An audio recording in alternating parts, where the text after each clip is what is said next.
mag-celebrate ka sa ato ang Nutrition Month culmination. Okay.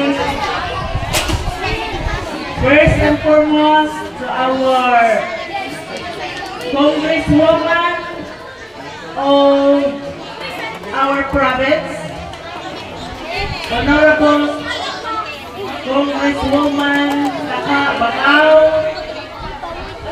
to our Governor Nilo P. Dimeri, to our Vice Governor, Honorable J. B.